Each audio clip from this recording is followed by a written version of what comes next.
diragukan lagi jika pantai dan laut memiliki keindahan yang mempesona.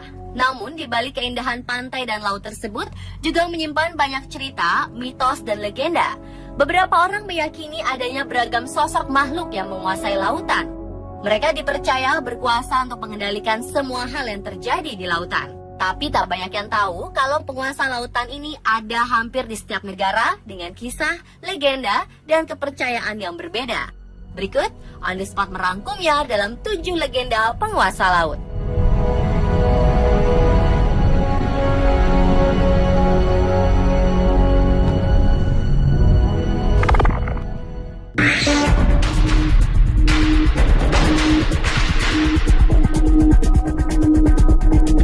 Pemirsa, tragedi pesawat AirAsia masih menyisakan duka mendalam bagi tanah air.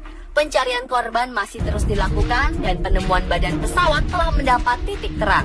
Belakangan ini sejumlah tokoh adat dan paranormal setempat diundang untuk membantu proses pencarian pesawat naas tersebut. Kemudian muncul cerita rakyat setempat tentang ratu penguasa laut tempat jatuhnya AirAsia QZ8501 di Selat Karimata. Menurut salah satu tokoh adat Kalimantan, Gusti Kadran, konon Selat Karimata terkenal angker yang dipimpin oleh ratu penguasa laut itu bernama Ratu Junjung Buih. Junjung Buih disebut sebagai istri Pangeran Suryanarta yang memberikan keturunan-keturunan yang berkuasa di Kalimantan. Dia adalah putri raja pertama di Kalimantan, buah hasil pertapaannya di Candi Agung dan ditemukan dari tumpukan buih di sungai. Semua ilmu yang dimiliki Ratu Kuripan diberikan kepada Ratu Junjung Buih yang membuatnya cerdas dan menjadi panutan rakyat Amuntai karena Ratu Kuripan menjadi pengasuhnya. Terlepas dari benar atau tidaknya cerita ini, sebagai manusia kita harus pasrah dan berdoa kepada Tuhan agar semua korban dapat ditemukan.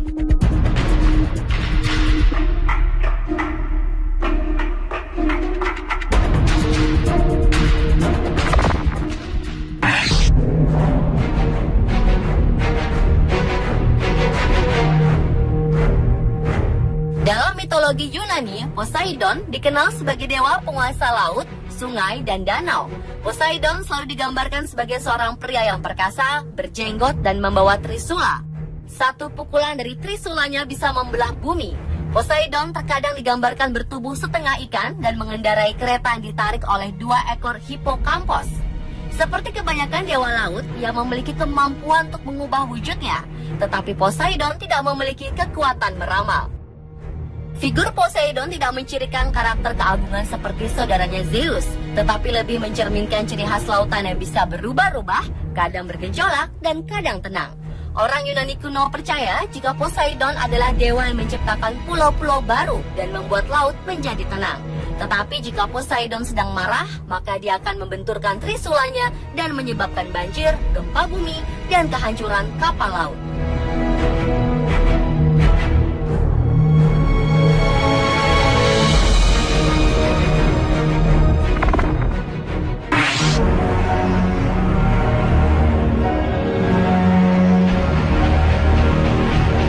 Jika di Yunani terdapat Poseidon sebagai legenda dewa penguasa lautan, di lautan wilayah Islandia dan Norwegia terdapat legenda penguasa laut yang dihuni oleh monster laut bernama Kraken.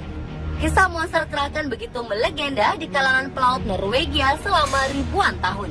Istilah Kraken pertama kali diperoleh dalam sebuah jurnal Systema Naturae karya Carolus Linnaeus pada tahun 1735.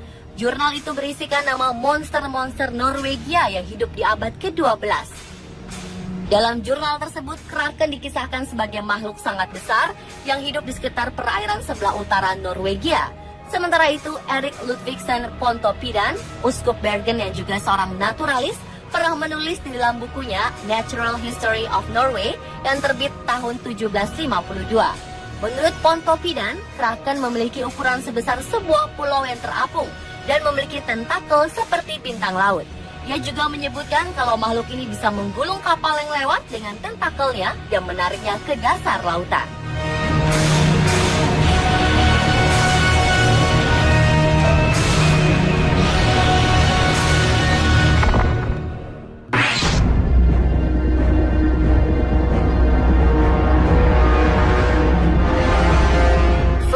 Dutchman dikenal sebagai legenda kapal hantu penguasa lautan. Seperti legenda-legenda pada umumnya, banyak versi mengenai kisah Flying Dutchman ini. Bahkan beberapa negara-negara di Eropa seperti Belanda dan Inggris mengklaim legenda Flying Dutchman sebagai legenda dari negaranya. Terlepas dari itu semua, sejarah Flying Dutchman sendiri bermula pada abad ke-17 ketika seorang kapten kapal asal Belanda bernama Bernard Fokker hendak mengarungi samudra dari Belanda ke Jawa. Versi lain menyebutkan Bernard Fokker bernama Ramhout van Dam atau Van der Decken. Konon kapal Kapten Bernard Fokker melaju dengan kecepatan yang tidak bisa dibayangkan oleh orang-orang zaman dulu. Karenanya mereka dicurigai bersekutu dengan iblis dan meminta bantuannya. Di tengah-tengah pelayaran menuju Cape of God Hope, cuaca memburuk dan membuat kapal oleng. Para awak meminta pelayaran dihentikan, tapi Bernard sang kapten tidak mau dan bersikeras ingin menerjang badai. Dengan keangkuhannya, yang terjadi justru kapal dihantam oleh badai. Akhirnya mereka terkutuk untuk terus berada di laut lepas selama-lamanya.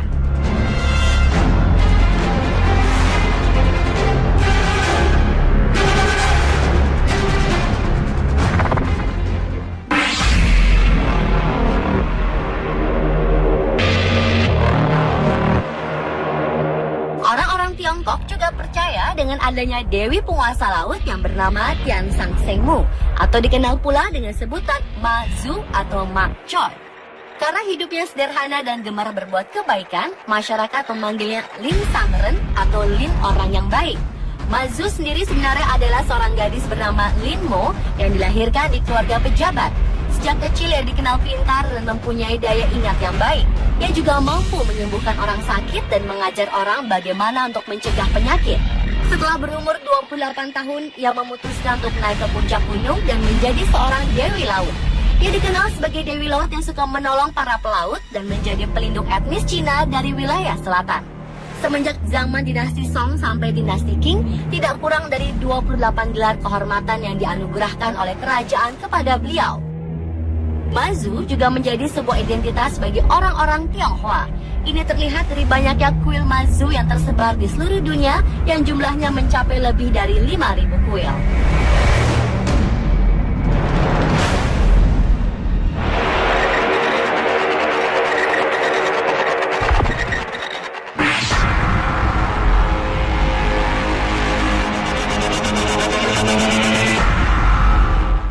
Selatan adalah sebutan yang ada pada umumnya merujuk pada dua tokoh, yaitu Kanjeng Ratu Kidul dan Nyi Roro Kidul. Tokoh ini sangat populer di kalangan masyarakat Pulau Jawa dan Bali. Kepercayaan akan adanya penguasa lautan di selatan Jawa atau Samudra Hindia, terutama dikenal oleh suku Sunda dan suku Jawa. Tidak diketahui dengan pasti sejak kapan legenda ini dikenal.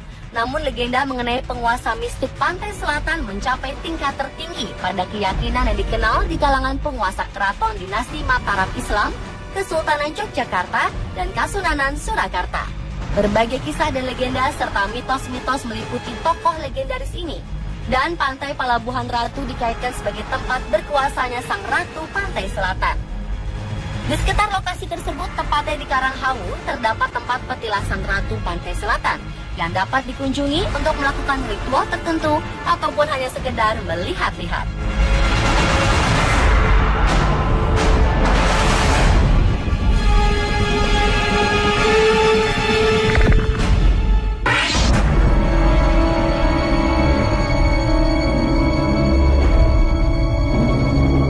Ada cerita yang beredar di masyarakat Pekalongan tentang penguasa pantai utara Jawa atau dalam kepercayaan masyarakat Pekalongan dikenal dengan Dewi Lanjar.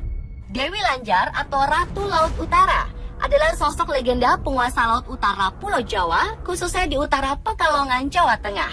Masyarakat Pekalongan pada khususnya masih memiliki kepercayaan kental terhadap sosok Dewi Lanjar.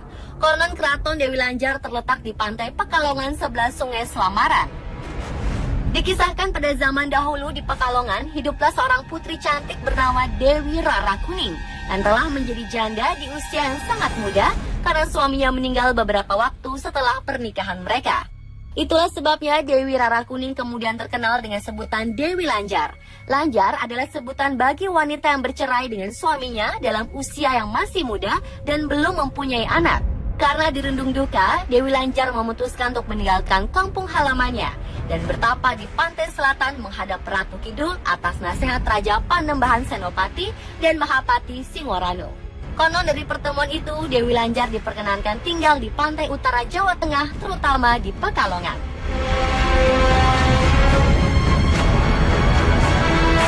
Pemirsa, itulah 7 legenda penguasa laut versi on the spot.